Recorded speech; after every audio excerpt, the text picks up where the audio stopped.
Hi everyone, Common Disco here from the UIA Network and the Launch Network combined. We're doing two live, well, semi-live podcasts today. I'm a little crazy, a little confused, but we're having some fun. I love this show, Made in America. We're getting a lot of feedback, a lot of questions, and we're getting some really cool products in helping people move their items forward. I want to bring my co-host on, the man himself, the red, white, and blue, Mr. Christopher Guerrero. Hey, Chris, where the heck are you, man? Carmine, I'm in Florida. It's just absolutely beautiful. We told you we'd take this show on the road. We're gonna have Tom Kelly on next. We're doing back-to-back shows today.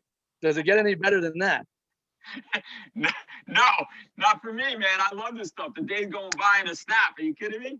It really is. And you're right. We're getting some great feedback, a lot of followers, a lot of questions. And, you know, we've turned this into just really more than a Made in America program, right? We've given our listeners and our viewing audience a really good opportunity to learn and understand how to launch a product, regardless if it's made in the USA. That's what I do, right? I make them in the USA. But regardless if you do that or not, we're giving them all the insights and how to actually launch a product. Yeah. Well, that's one of the main things. And, you know, our guests that are coming on today know that stuff firsthand. And a lot of times people, they'll do certain things within a sequence, but they'll go back and forth and they'll skip or get out of sequence. And that's a lot of times they get discouraged or they take the wrong step, or use the wrong resources. And that's where people like yourself come in, get them back in line, bring it back on. And that's what's so cool about not only this show, but obviously the people that we can reach out to help. And having these guests on that we have that have really done it, they're doing it, and will continue to work. So it's priceless to have that kind of stuff. You know, and when you start doing that, right, what do? You add cost. I mean, you know how I feel about cost, right? I've tried to eliminate all the waste wherever I see it, whether it's in labor, it's in logistics, it's in warehousing, freight, all of that, right? So if you start getting yourself ahead of the game or not really ready to launch, you're going to spend a lot more money than you anticipated. And what I find is it'll run out pretty quick. And when it runs out, then you're out of luck, right? Now you're in trouble. Yeah, no doubt. Well, listen, we'll bring the guests on, but I want to ask you one thing. Are you all set with your retailers, man? I know the last shows you were kind of pulling your hair out, no pun intended, trying to get into the retail stuff. Yeah, my last one is Walmart. I ironically enough, I just got an email this morning from Walmart. You know, they have the open call again, and it's a Made in America. So I've entered and submitted some more products, but the Tidy Hook now is in the final stage. I have one more line review to do on that, but everything is approved. Like you know how you got to go through the whole process.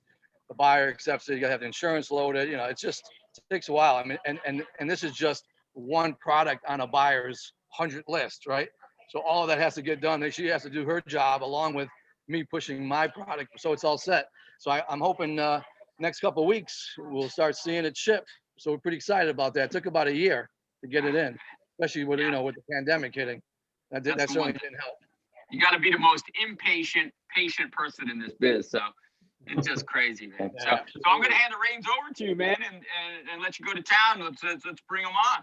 All right. So we're gonna have another Made in America product today, right?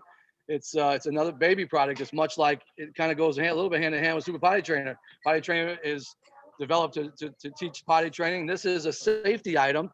And today I want to bring on George and Kelly. It's a husband and wife team. So it's an interesting concept in that they developed a product to launch to market, and they kept their jobs, I believe. So I don't know that. Let's bring them on. So George and Kelly, welcome to the show. Let's hear a little bit about you and your background and what you guys are up to these days. Absolutely. Thanks, Chris. Thank you so much for having us on. Thank you. We really appreciate it. So you mentioned we kind of double tracked this. So it was kind of an idea that came to us when we had our twins. And so I am by profession, I'm a child and adolescent psychologist with one of our health systems here in Michigan. I've been doing that for what seems like forever, especially in the course of this pandemic recently. But yeah, so I do that. That's my full-time job. And then like I said, we had twins almost 8 years ago. And just like most parents that, well, actually, let me have George tell you guys a little bit about himself and what he does, and then we can kind of jump into how it came to be. Yeah, it'd be good just to hear a little bit about you both, and then how you both got involved in developing a child safety product, and then how it is, being husband and wife. How is that? We can talk about that for a while. So Chris, thank you so much for the invite on the show. It's an honor and a privilege to join both you and Carmine. I am actually a civil engineer. I was on the private end, and then lately I was on the public sector as well for nearly 20 years. And it's been about almost 2.5 years since I pretty much gave up engineering and decided to put our focus on our products, Child Be Safe. And it's been really, really great just taking this thing from the patent process to developing, working with manufacturers, getting this thing developed, building a website, and putting it out into the market for sale. So it's really cool, and it couldn't have been done without the support of this lovely person right next to me. Now that is a good move right there, George. Always compliment your wife. When possible. Good move. And so Happy wife, happy life, Chris. That's what they say. We know that, don't we? So let's talk about how it got developed. How did you come up with it? Like, what was the aha moment? Where did you say, okay, I need something to protect my child from plugs? Absolutely, Chris. So obviously, we have almost 8-year-old twins now, and when they were little and we're going through the safety process, just like everybody else, right? You have kids and, everything comes with its phase. And so we started safety proofing the house just like every parent. And one of the things that I found rather quickly when the kids were probably about 14, 15 months old and they were walking and kind of getting into everything, the wall outlets and light switches in our house were fan favorites. So I couldn't walk into a room without finding those little plastic outlet protectors, like pulled out of the plugs, thrown on the floor. And what was really concerning is, as I thought about it more, not only were they now accessing, able to access the outlets, but those plastic outlet protectors were actually choking hazards as well, which was obviously a big concern. So I started looking to see if there was anything else out there that really covered the outlet in its entirety, right? It was kind of like out of sight, out of mind. And I really couldn't find anything that the kids weren't able to kind of outsmart. So initially, individually, you can kind of keep them away, but then they started to kind of tag team certain items in the house. And so I kind of came to George and I said, I've scoured Babies R Us and Bye Bye Baby. I can't find anything. I think I have an idea. And of course, the first time I mentioned it, he laughed at me. He doesn't admit that, but he laughed at me. And come clean. Now's the time to come clean. So I kind of presented my idea to him about what I was thinking, and he was able, as an engineer, to take it and really run with it and schematics and kind of put it to style and size. And that's really how Child Be Safe was born. Once that process happened, we thought, okay, maybe we're onto something. We had mentioned it to a couple of our friends. George has an uncle who's an attorney, and we kind of ran it by him and said, Uncle Tom, what do you think? And, he's like, guys, I think you might be onto something. And so he was able to put us in touch with a great patent attorney who did the research to see if there was anything else out there. And when he found out there wasn't, and he thought, you know what, guys, this might actually be a go, And so that's really kind of, we took off running at that point. And this is kind of where we're at today. It's definitely been a process. It's definitely been a process. I'll tell you, I have 2 kids, and they're both grown men now. Where was this when they were little? Right. We use it everywhere. We use, I was always concerned. And me as a kid, as a teenager, I was plugging in stuff and getting zapped. I mean, I hear so many about kids with keys and electrical sockets. You know how dangerous it is. And Carmine and I have done this show where we've gone through the entire process of launching products, from patents to having it to proof of concept, to searches, to looking at prototypes, tooling, launching, all of it. And to hear you start talking about some of that at the early stages, it's pretty interesting, right? Because you don't just get up and start running and you're in retail in weeks. It's a long process, a lot of bumps. I mean, I've changed the packaging 3 times on the Tidy Hook alone before getting it to Walmart. And every time you do it, it's expensive, right? Absolutely. So even for me, there's been a learning process on what catches someone's eye versus doesn't catch someone's eye. So talk a little bit about that. When you developed this, I'm probably bet that the final product you're selling now is not the one you started out with.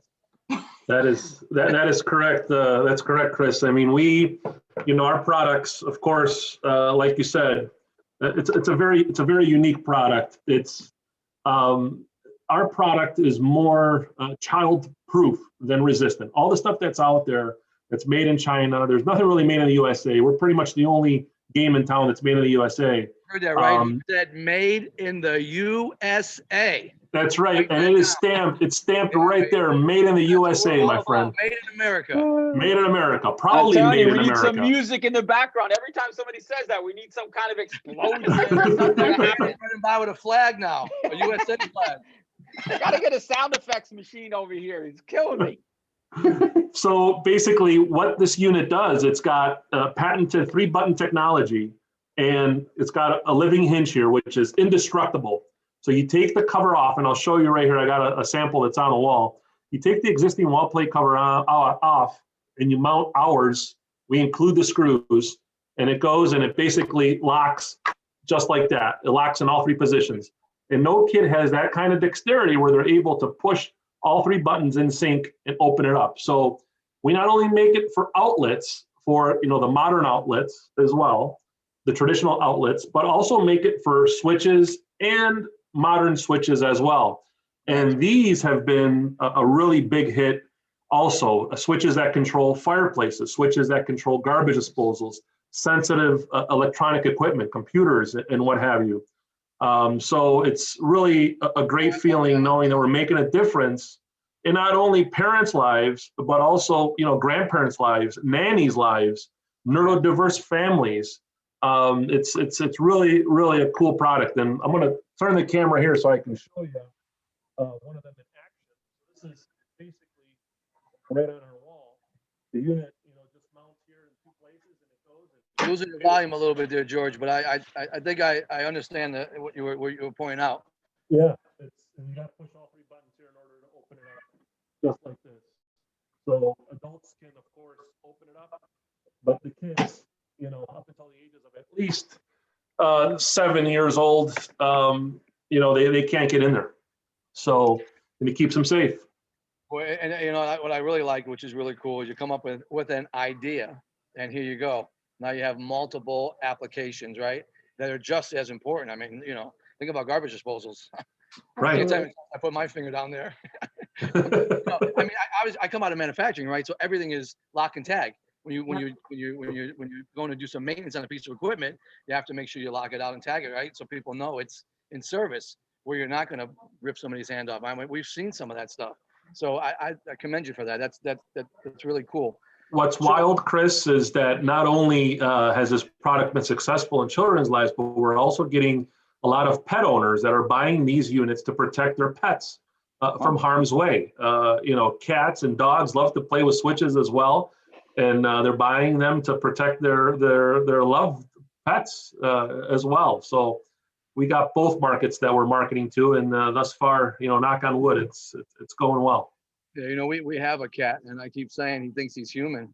He can open doors.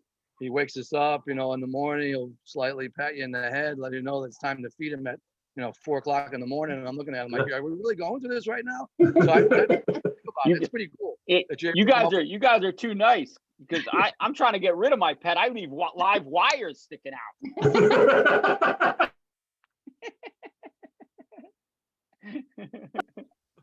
Yeah, I have a soft spot, unfortunately, for my cat.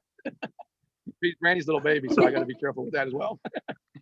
So walk me through some iterations you went through. Like, you have multiple products now, right? So you went through this whole iteration. Talk a little bit about that, because it is a process, and everyone needs to understand that you're going to have some good days and some bad days, and you're going to be discouraged, right? I mean, it's part of the process, but you have to have the will to continue to make it at least, to get it to where you are now, where you're nationally selling them.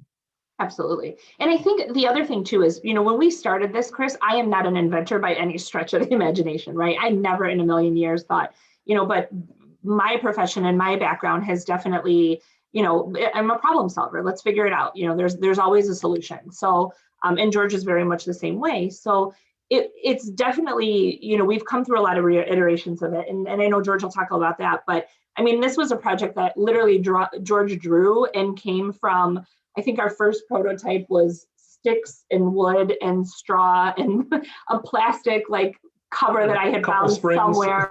And I think some springs that George found in one of his toolbox. And, so I think it's definitely come a long way. And I think from the idea of the outlets where we started coming from, and then just thinking about the fact that, George used to come home from work and all the lights were on upstairs because the kids would turn on the lights and like walk out of the room. And so I think that's the other piece of it is we started with one idea and it was one thing. And then we started realizing that, wait, there's nothing out there for these other components as well, which is really how it grew into the switches as well. So it took some time, Chris, to get everything off the ground. As you know, I mean, the patent process, and we have 2 patents that have been granted to us by the United States Patent Office. We're also trademarked, so we're a brand. We just received that. Just the branding, just to get the trademark took about a year. And of course, it was done during the pandemic. So the United States Patent and Trademark Office was behind on a lot of things. But, the whole process, I mean, to get the patents, it was about 3 years. Took another year to find a manufacturer to get online with us. And of course, trying to find a manufacturer that will give you the opportunity, will give you the chance, is quite the challenge. And, being here in Michigan, as you know, Chris, yourself being a mechanical engineer, you've worked with Ford, BMW, and what have you. Unless you're one of the big automakers or a big industrial company, a lot of these guys won't give you that opportunity, that chance. And so we got the door slammed on our faces probably 5 or 6 times. And finally, we found a local manufacturer. It's been in business for about 50 years, A&D Plastic. Shout out to them that loved our idea and gave us the opportunity and made this thing come to fruition. So it's great. We support a lot of the local companies, everything around us, the companies that are around us that help put this thing together, from even the screws to the springs that are inside the unit. Everything is made here in Michigan. So it's just a great feeling knowing that we're able to give back and help Michigan's economic engine, because we have been through a lot. 2008, of course, was a tough time in the manufacturing sector. We went through a lot of difficult times here in Michigan. So it's just nice to be able to give back and create some jobs and keep the factory going. There's no other feeling that's better than that.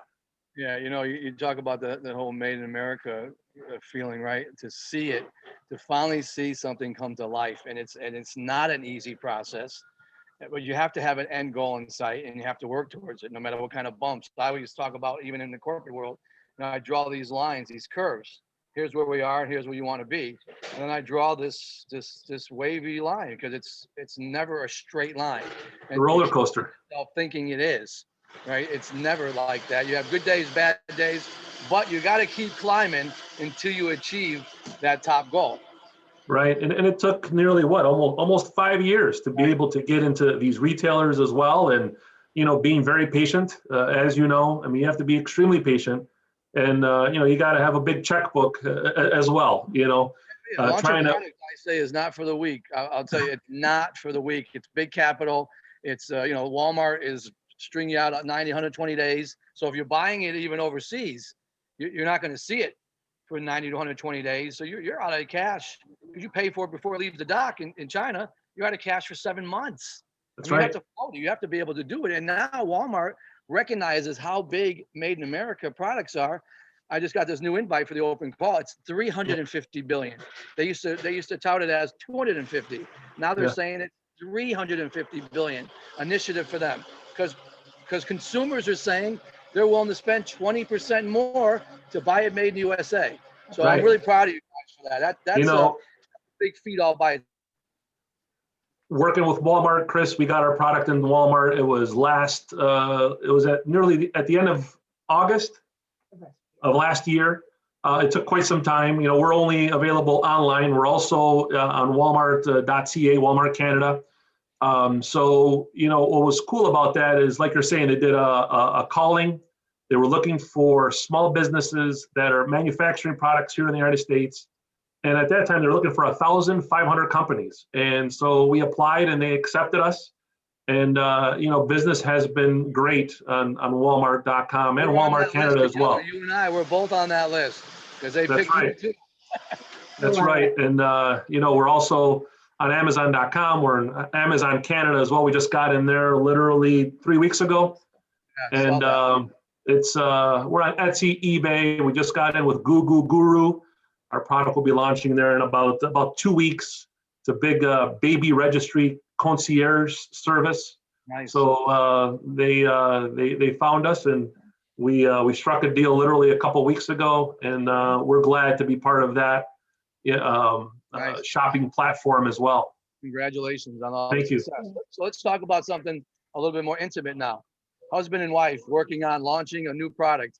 Both of you guys still kept your day jobs, right? You didn't quit your day jobs. So let's Well, I quit my job Eventually. eventually. Eventually, we had to get there. yeah, let's talk about that. So let's talk about the decisions you had to make as a family, as a husband and wife launching a product, because it's big capital and it's not an easy task. And so let's talk about how you did that a little bit. Yeah. So I think that was probably one of our, I mean, we've had lots of challenges, but I think that was definitely one of the hardest parts initially to figure out, right? Because we do have 2 young kids, which are the most important thing in our lives, which is how all of this came to be. But, thinking about their future and being able to put things aside for them and take them on vacation and do all the things. So we knew that going into this, we didn't want to load our credit cards. We didn't want to take out loans. We wanted to do this with what we had. And we knew that was, gonna be an interesting process. So we did. We both double tracked for as long as we possibly could. Just a couple of years before this, George had come and was working on the local government end in the next town over from where we live.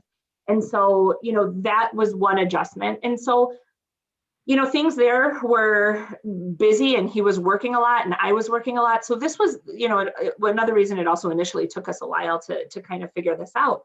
But we had that conversation because we knew that if we wanted this to be where we are now and being able to sit here with you guys and have this conversation, we knew that one of us was going to have to leave our job.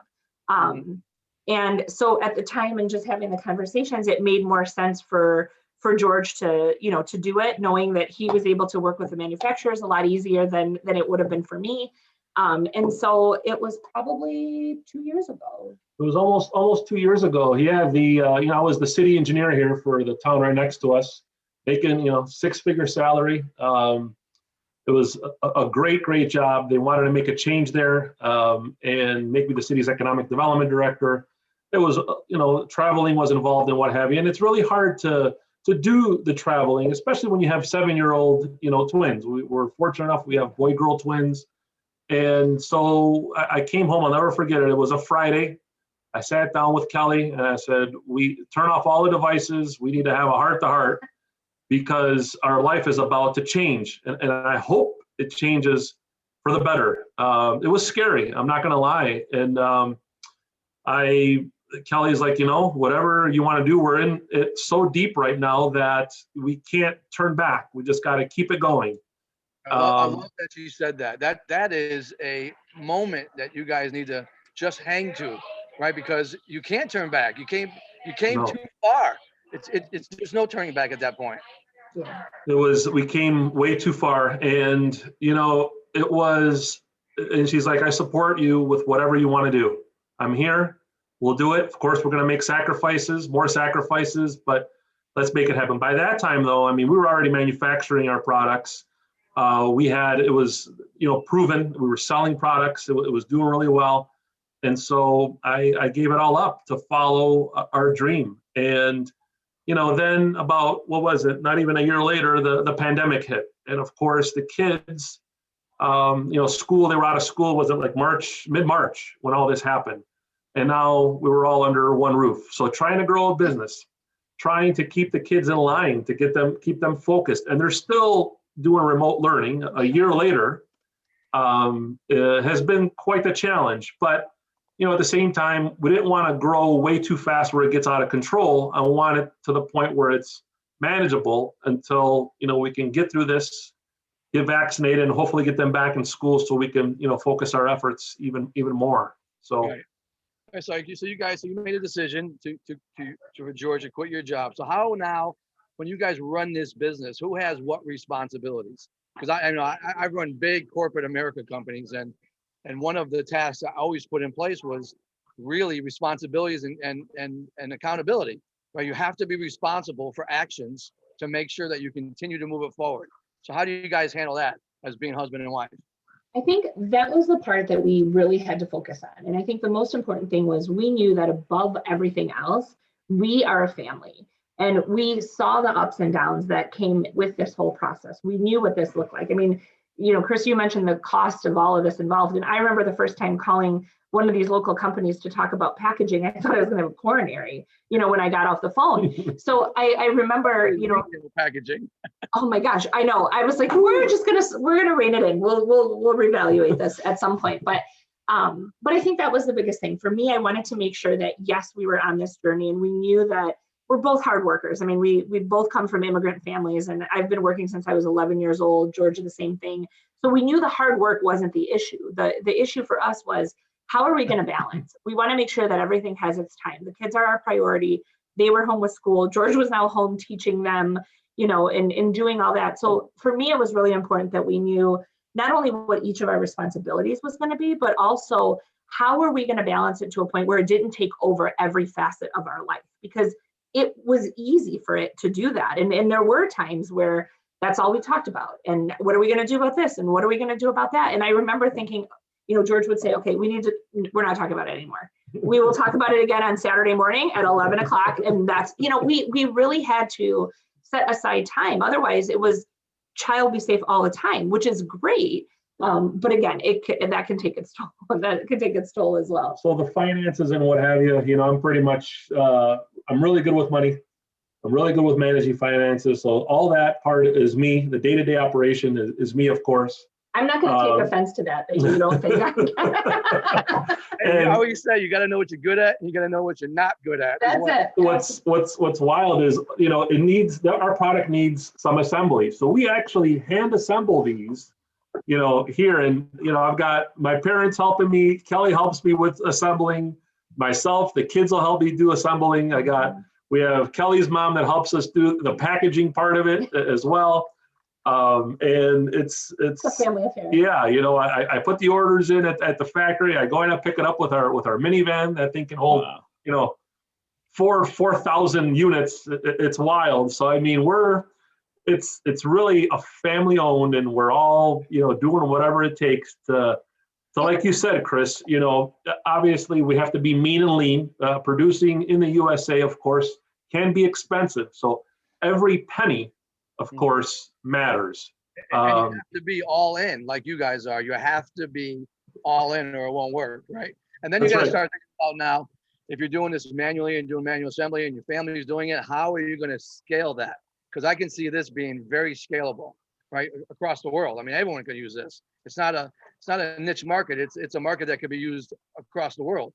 So you got to start thinking now, how am I going to scale that? Because you can't be the guy assembling it, right? Your father can't be the guy assembling it. So you got to start thinking about that a little bit, even from a design manufacturing standpoint. How do I get the springs instead of hand putting them in? Is there a little bit of automation we can do, or I can design it into the molding? So there's some of those considerations now when you start getting to that next level. Right. And it's good. I'm enjoying hearing how committed you guys are, and it's good to hear the inside story, because, you know, people see your product and they just see your product. So you are the package and you are the product. They don't see what happens behind it. And we do, Chris. Right? We have adopted the drop ship model. So with everyone that we work with, it's all, you know, e-commerce, and especially now more so since the pandemic hit. You know, we're in some of the local hardware stores here in Michigan as well, Ace Hardware being one of them. You know, and it does pretty well there, but you know, for us, it's all, you know, e-commerce, and it works well. I mean, we've become the masters at the e-commerce thing. But, you know, like you said, you know, working with small companies, the other big factor that we've had an issue with, and obviously our manufacturer, is right now with the pandemic, you know, you've got workers that, because they haven't been vaccinated, these factories are working lean and mean. They're short staffed. So like getting the guys to actually help me with the assembling part of it, they don't want to get into the assembling part of it. They just want to manufacture it. Here's your stuff. You know, if you get really, really big one day, maybe I can hire a guy and just have him there and just assemble these things all day long.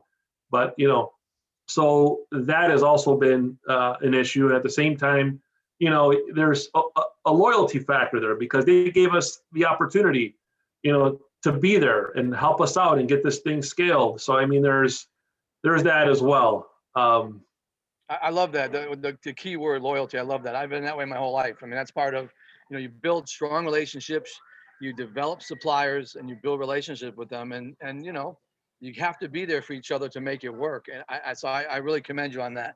So let's close this out a little bit. So you went through the development of it. You talked a lot about some of the things me and Carmine have talked about on previous shows, which is great, right? Then you've got to get to a little bit of commerce now, right? You've got to do websites. You've got to do marketing. So let's talk a little bit about that. And then we'll kind of segment it out to how everyone can find your products, how they can reach out to you if they have to, how they get on your websites and all that. Absolutely. So we found a local media company who does stuff in the area, and I just happened to call them one day and explain kind of who I was and what my goal was, what I was looking. Obviously, that was very early on as we were kind of launching that site. And again, another cost, right? Creating a website is not cheap. And so I was very fortunate. I went to this local company and we were talking, and it just so happened that the owner of the company was there that day. And he's like, I'd like to, you know, talk to you a little more. So I sat down and I kind of explained what we talked about, how this came to be, what we're trying to do. And he was so impressed by it. And having just recently become a grandfather himself, was warm to the idea of like, I'm going to help you guys out. Like, we're going to figure this out and we're going to help you do this. So that was also really important to us, is like, these people actually see this and believe in this product even before it was kind of out there. And so we were able to start and get our website created with them. And then from there, we have a close group of friends, and some of our friends were actually marketing experts. That's what they do. And were very beneficial for us in terms of just helping us navigate and what to look for and how to make things look and what kind of avenues and experiences they've had. One of our closest friends is actually in marketing and advertising for one of the big three here. So they've been a wealth of information. And I think that's the other piece, is we've learned so much as we've gone about, you know, we would have had no idea about a lot of this stuff. And so there were times where, you know, we were knee deep in it. We're like, okay, what did we do? I know we can't turn back, but what did we do and where did we go from here? So the website was people to work with, right? You found trusted people who Right.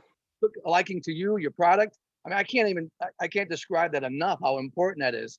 Finding someone that believes in you and your product, and even in you before your product.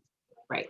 Yeah. And that's been really important for us, is we've been very fortunate in the sense that the people that we've surrounded ourselves with and the people that we go to, because, you know, I think the biggest thing you have to do in this situation is to admit when you don't know, right? And seek out those resources. And that can be scary in and of itself. So important. Yeah. Know what you're good at and what you're not good at. Find somebody who is good at it. Let them do it. Yeah. You know, Chris, the first website that we made, of course, it was a great website.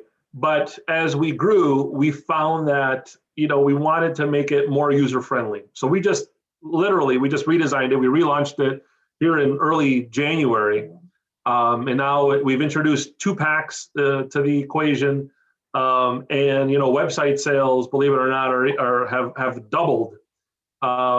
Because of, you know, where do you put the video of how your product works, the images that you're using, how easy it is to use, to get to your website from a mobile device, because a lot of the purchases, believe it or not, are made through mobile.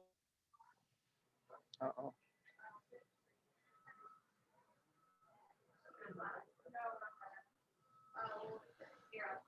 Hey, Chris, you there? Yeah, I'm here. That's like George froze up, huh? Yeah.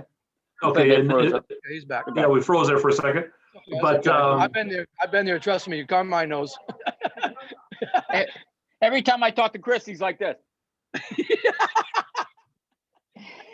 Not anymore, baby. We're good now. He's frozen again. Go ahead, It's finish up the- if you want. You know, like we said. So yeah, we have the marketability of the whole thing. We have a big following. I have a big following on LinkedIn.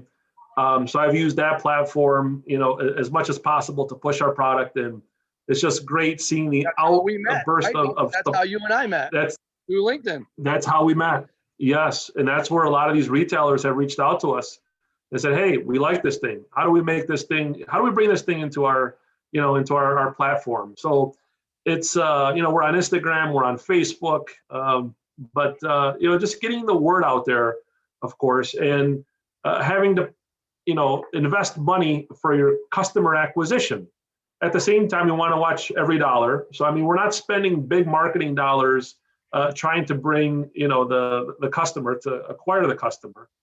So a lot of it is word of mouth. So a lot of people, what they're doing, on these retailers, are buying the one unit so they can see exactly how it works and what have you. And we have a lot of returning customers. They'll come back and they'll buy 4, 5, 6, 10 of these things to outfit, their house or business or daycare. We work a lot with daycares, learning centers, preschools, schools. So there's been an outburst of support from those communities as well. And it's a great feeling knowing that your product is making a difference in teachers' lives and you said daycare center. Oh, I could imagine. You said something about videos right on the website. You're so right. I mean, it's important to have a video at the right moment. Someone's coming to your website to either learn more or to buy, but then they want to see it, right? They want to see it working. So that's really good that you did that. That's a key element of a website, and you can spend a boatload of money on marketing. I mean, I'm telling you, I've done it. You can spend, and you won't get paid. It's like cash you're not going to see again most of the time. Well, and that's the thing, I think, Chris, too, that was hard for us, is knowing where to spend it, right? So there were opportunities that we found in this process of like, oh, we can do these short commercial spurts, or we could do, this. And it was like, we had one opportunity with somebody that would have played like 30 commercials, radio spots, all this stuff. But we were talking $25,000. And George and I looked at each other and we're like, but is this really going to, is this going to be enough to justify spending $25,000 on this, when that's $25,000 that we can invest in product manufacturing or, something else. So that was, I think, one of the things that we learned throughout this process is where are we, where can we get the most bang for our buck?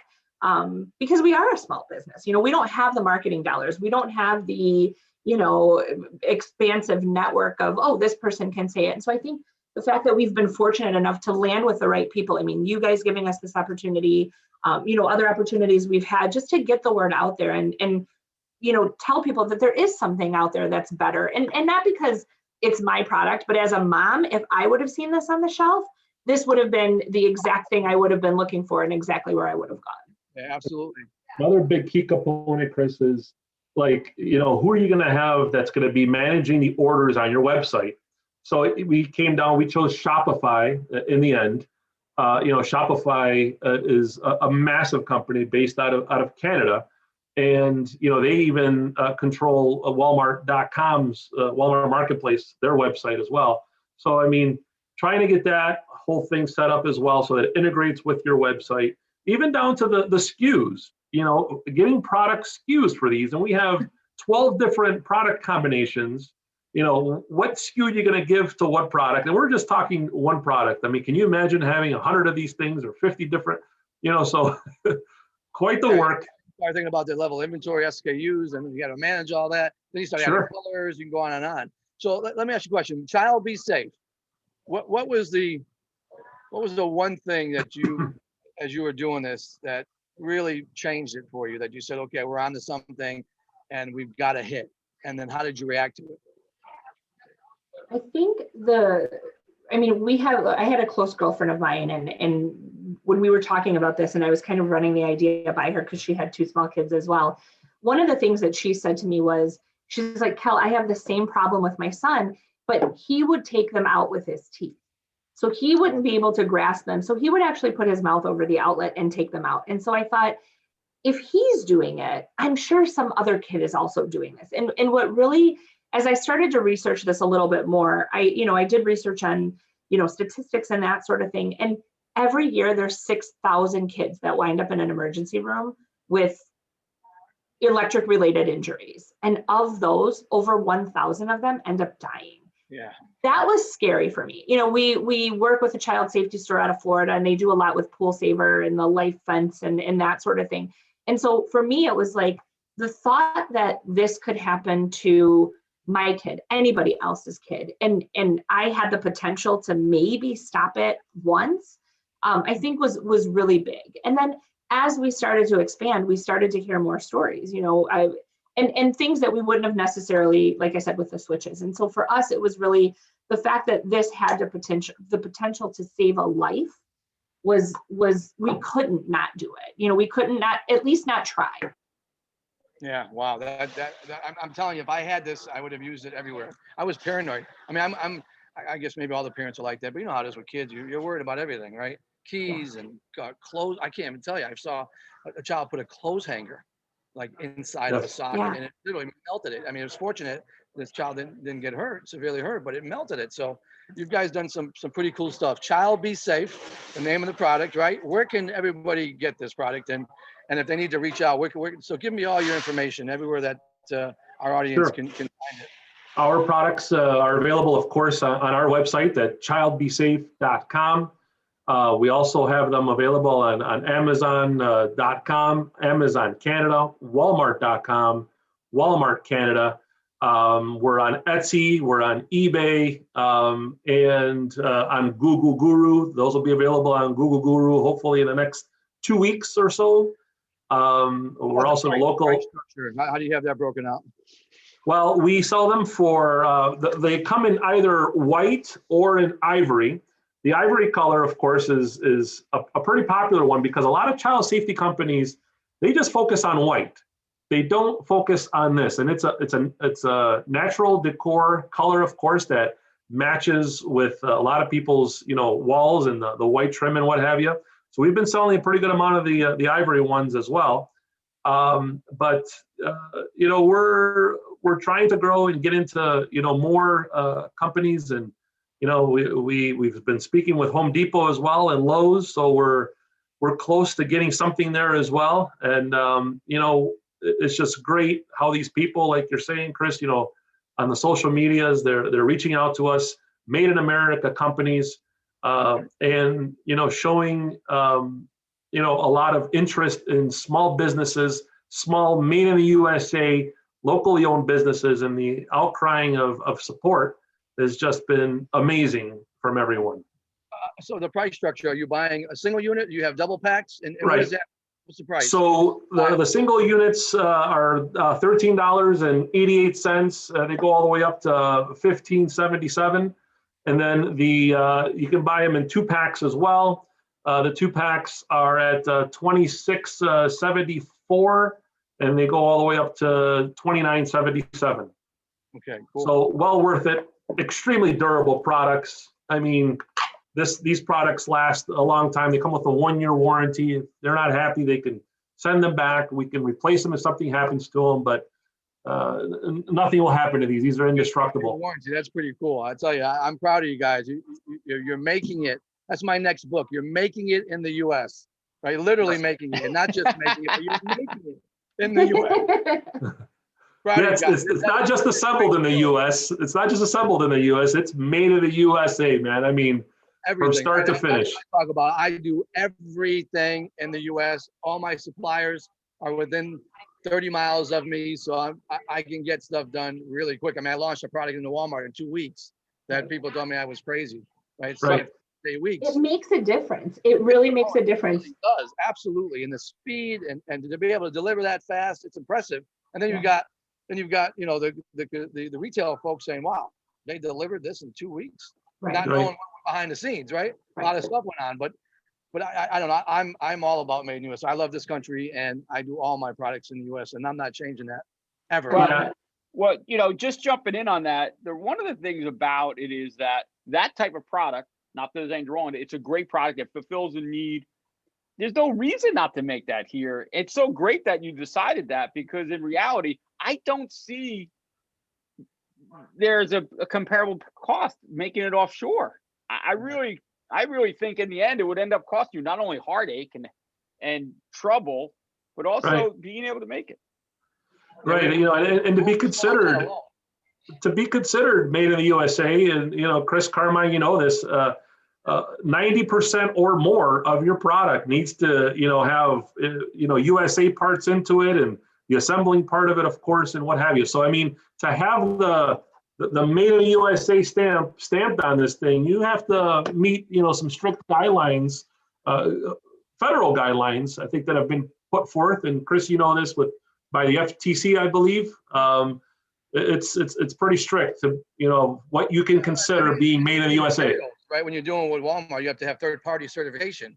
Right. Your plastics and your materials, so all of that. Then you got California codes you have to deal with. So yeah, it's a pretty proud moment for you guys. I'm excited that you're doing it in the U.S. Really excited that you guys came on the show to tell your story. We're getting a lot of listeners, and every week it's going up and up and up. And we continue to build this platform for folks like you to tell your story, because it's a real story. It happened. You guys made a decision. You didn't stop. You had some bumps, and you wrote it out. And here you are now with a product that's getting more popular by the week, and it's made in the USA. We appreciate it, Chris. And what you guys are doing is fantastic, because like we said before, I think, you know, there's a lot of people like us who are starting something, and to be able to have those relationships, and to be able to talk about it with people who get it, right, who understand it, who know that the importance of it is amazing. Especially what we're going through right now with the pandemic. I mean, I think this last year, a lot of people have done some heavy duty thinking. And in order for us to survive as a country, in order for our economic engine to be able to rev, you know, and I say it's 6,000 RPMs, it's important that we make these products here in the USA, support the jobs, keep people working. You know, you got big companies like the Black & Deckers of the world that, you know, are in China, and even those companies are coming back into the United States. It took them some time, but they've figured it out that, you know, it's important to make these here. And of course, you know, you're going to make a little bit lesser of a profit, you know, when you're making the stuff here. But you know what? At the end of the day, Kelly and I can go to sleep knowing that we're making a great difference in the country that we're living in, the United States of America. And I think that that speaks for itself. Yep. Yeah. Well, there you go, Carmine. I mean, what else is there to say, right? Made in the USA. I need to sing a song now, I think. Right? Yeah, well, isn't it? And I want to go Steve back Tyler to from Aerosmith told me I can't sing, so we're going to skip that part. Yeah, that's why I say, isn't it like it's National Greek Day or some holiday, right? It is. Today marks the 200th anniversary. It's Greek Independence Day, March 25th. It's the 200-year anniversary since the Greeks got their freedom from the Ottoman Empire. So it's a big day. Definitely a big day. Wow. Awesome. Well, I'm glad you guys came on the show. I really appreciate it. Yeah, thank you so much, guys. And one thing I want to say is I am so proud of everything you said. Everything you said was right along with that, like we said, what Chris talks about, what we want to portray on the show. And, you know, we're just super glad that you guys are doing this. And as Chris said, thanks for coming on the show. So again, did we talk about where the people can buy your product? I'm sure we talked about that. Okay, very good. Well, we're going to start hanging up the show then. We're going to close up for all you listeners out there. We thank you for coming on. You can listen to this show wherever you get your podcast content, whether it's YouTube, iTunes, whatever you do. We would want you to go on out to YouTube, obviously, and go to the Launch Network if you want to watch the video portion of this show. For myself, on this go for George and Kelly, right? And, right. For Chris Guerrero, we thank you for coming on today. And we'll see you next time on Made in the USA. You all take care. USA. USA.